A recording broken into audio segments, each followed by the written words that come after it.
Not much is going to push that down. You could almost jump on that thing.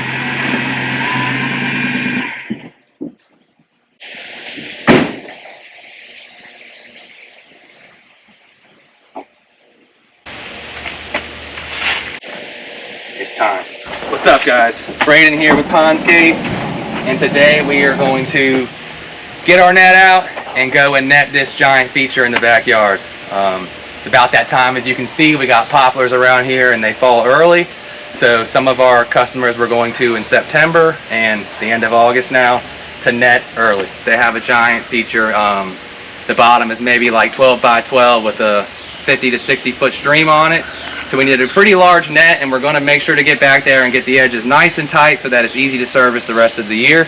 That's one of our real big rules here, is that we always roll under and make sure it's tight so that when the service guys come back, they don't have to struggle to get all the leaves off.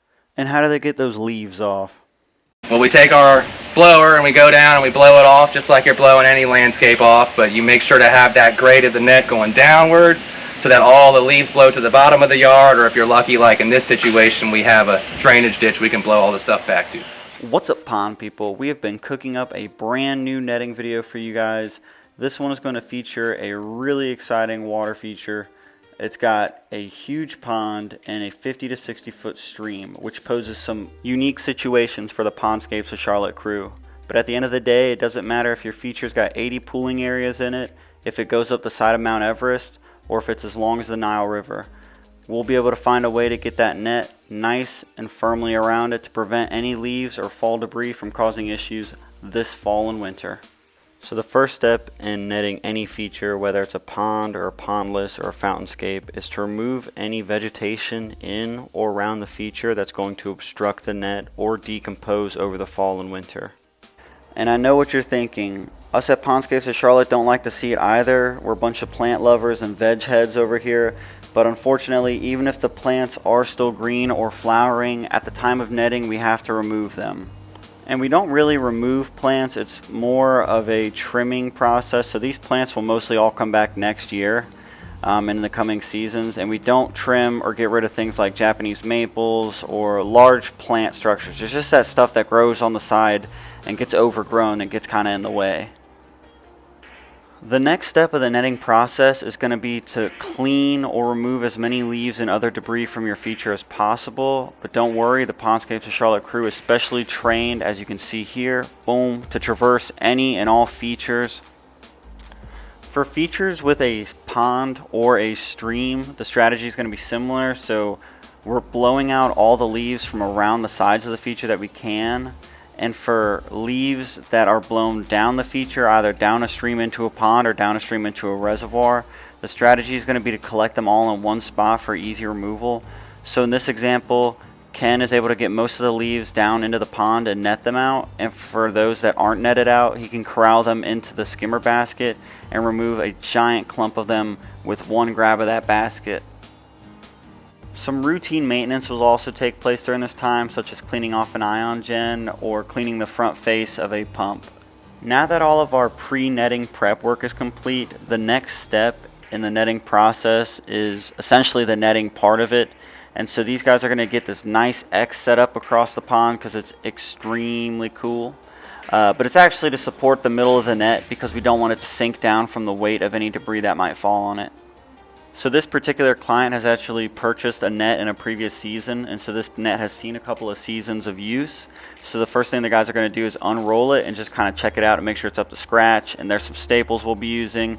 So we notice on our inspection that it's got a couple of holes in it, and the guys are sometimes able to use zip ties to fix those holes, but that's not always the case. Sometimes a new net just needs to be purchased. Now this first phase of netting is what I call the throw blanket phase. Essentially the guys are just tossing that net on top to get the general shape of it down, because these nets do have an orientation. So they're getting it situated correctly, and they're just loosely putting some staples over it to kind of hold it in place while they go around the edges and secure it the Pondscapes way with the underhand roll, as you can see here. And we'll use a series of rocks or staples to get that net nice and tight and secure all the way around your pond.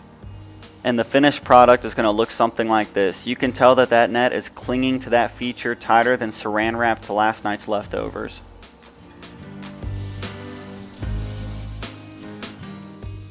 So the guys are going to repeat a similar process of netting up throughout the stream. However, because of this feature's size and length, one net is not going to be enough to cover the whole thing. So they're actually going to have to seam together two different nets here. That's that wrinkle or roll you see in the middle, but the guys get it nice and tight with the zip ties. So that thing is actually wrapped tighter than a California roll right now.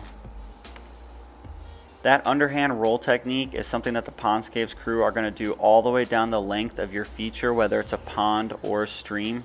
We want to make sure the net is tight going across the two sides of your feature to prevent leaves from falling down in it, but we also want to make sure the edges and the sides are down low and without loose spots uplifted. We don't want the leaves or debris or animals being able to get in from the sides of the feature. So right now you can see this net almost looks like it's tucked into the sides of the stream, much like how a caring mother would tuck in her small child before bed.